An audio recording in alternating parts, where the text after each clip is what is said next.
Hallelujah, Hallelujah, Hallelujah, Hallelujah.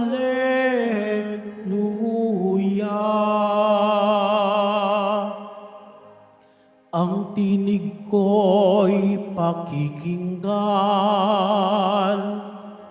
ng kabilang sa'king kawan.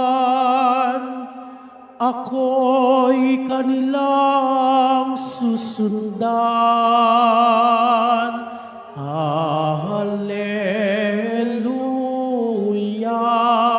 Hallelujah, Hallelujah, Hallelujah.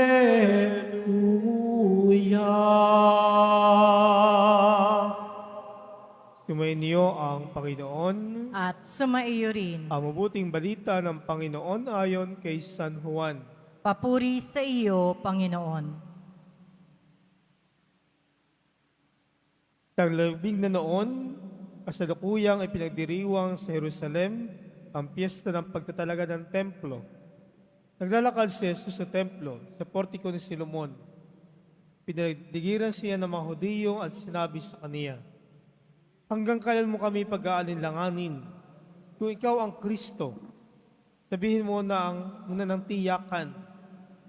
Sumagot si Jesus, "Sinasabi ko sa inyo, sinabi ko na sa inyo, ngunit ayaw niyong maniwala. Ang mga ginagawa ko sa ngalan ng aking Ama ay nagpapatotoo tungkol sa akin. Ngunit ayaw niyong maniwala, sapagkat hindi kayo kabilang sa aking mga tupa. Nakikinig sa akin ang aking mga tupa, nakikilala ko sila, at sumusunod sila sa akin.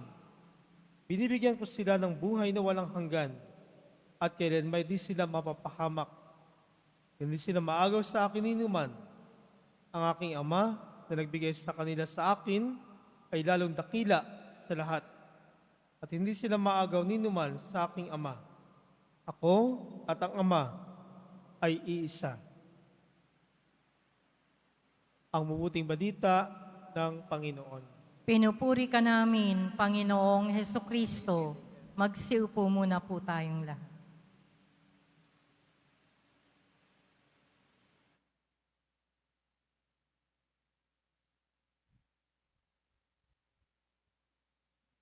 Kasama po ng pari na nasa altar, si Father June Baldivino mula sa Gumaca, Quezon. Magandang Martes po ng umaga sa inyong lahat. Pag-usapan po natin ang Ebanghelyo. Konting sakay lang po para maunawaan natin ang pinagmumulan ng Ebanghelyo. Si Jesus ay nasa Jerusalem. Ito ang setting ng Ebanghelyo. Para dumalo sa isang fiesta, national feast ang tawag nila dito, yung fiesta ng pagtatalaga ng templo na nangyari noong matagal na panahon, 164 BC. Before Christ. Ano po yung pagtatalaga o araw ng pagtatalaga o fiesta ng pagtatalaga? Dahil po doon ay nagkaroon ng paglalaban ang mga Hudyo at ang mga Assyrian army laban sa isa't isa. At nadamay po doon ang templo. Bakit nadamay ang templo ng Jerusalem? Kasi po, yung mga hindi Hudyo, ginagamit nila yung templo upang sumamba sa Diyos-Diyosan. At ang nakapag-igting ng galit ng ibang mga Hudyo ay kapag sila'y nagpapatay ng baboy sa loob ng templo, at ang dugo ay kanilang pinapaagos doon sa kanilang altar. Napakasakit yun para sa mga Hudyo.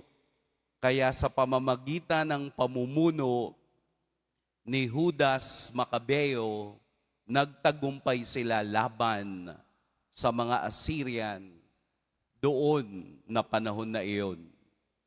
Si Jesus ay nagsasalita doon sa portiko ni Solomon at ipinaliliwanag niya ang mga bagay tungkol sa kaniyang ugnayan sa Diyos Ama at sa Kanya. Muli, ginamit na naman ni Jesus ang salitang ako, ang mabuting pastol, ang tupa na sumusunod sa Kanya ay kilala at naririnig ang Kaniyang tinig. Sinimulan natin ito ng pagninilay noong linggo na si Jesus ang mabuting pastol. Ngayong Martes, muli nating inuulit ang ganitong tema ng ating pagbasa. Bakit po? Dahil ang mga Hudyong ito ay naghahanap ng iba pang bagay na gusto nilang makita at maunawaan kay Jesus. Kaya po meron akong isang tanong sa inyo. Ano po ang inyong love language? Mahirap bang sagutin? Yung love language, yung bang pagpapakita ng pagmamahal na hindi kailangan ng salita. Halimbawa sa mga nanay, ang love language ninyo sa inyong mga anak at asawa ay magluto ng masarap na pagkain. Love language yun.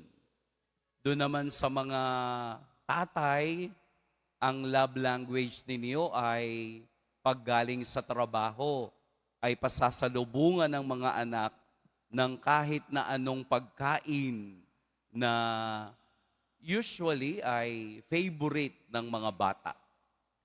Sa ating mga kaibigan, meron din tayong love language. Ano po yun? Kumusta ka na?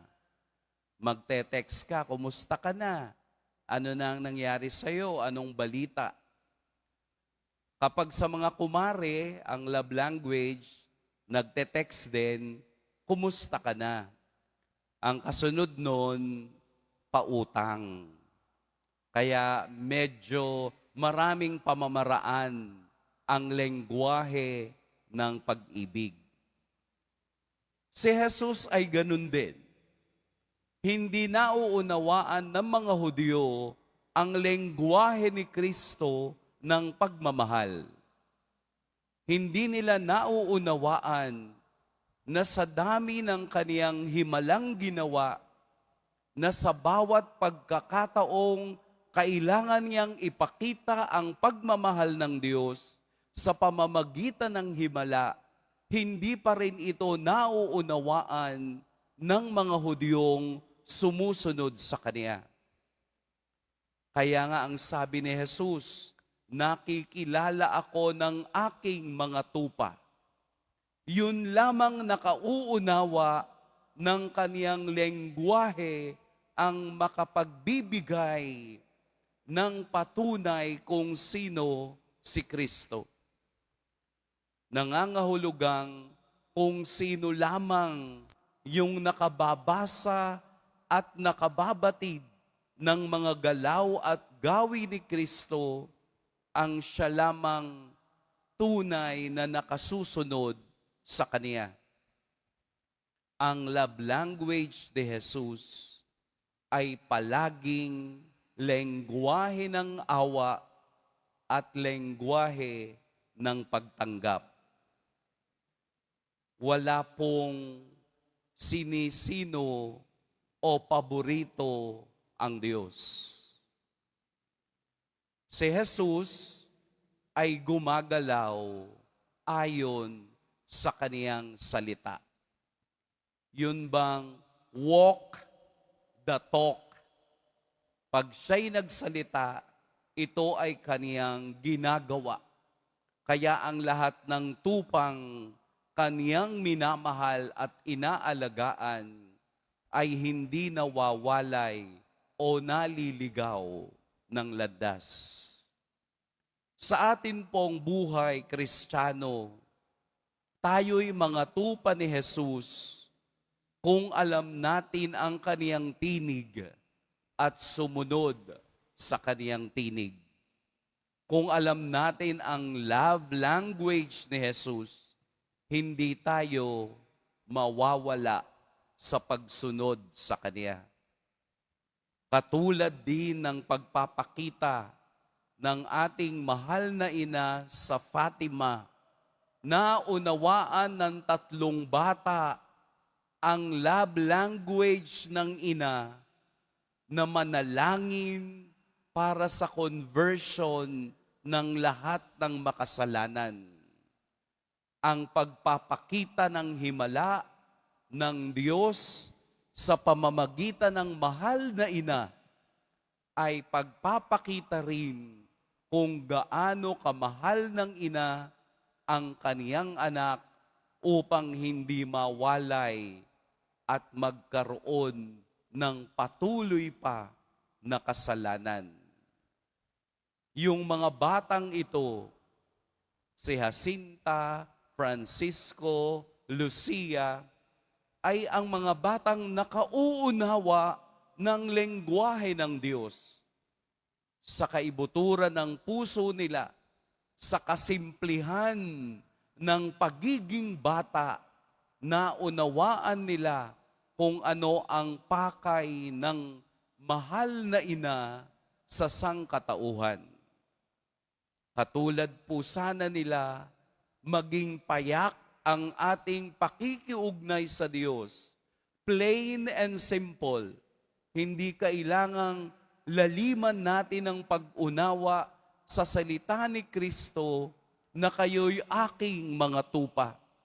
Pinapangalagaan, nangangalaga, at palaging nasa unahan upang tayo'y dalhin sa mas maayos na buhay.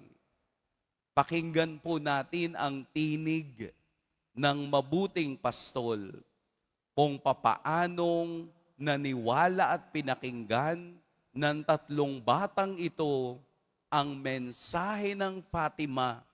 Sana'y patuloy din tayong magdasal para sa ikapagpapatawad ng ating mga kasalanan. Ang pagpapakitang ito ng ating mahal na ina ay pagpapakita rin ng walang hanggang awang pag-ibig at pagpapatawad ng Diyos. Pagpalain tayo ng poong may kapal.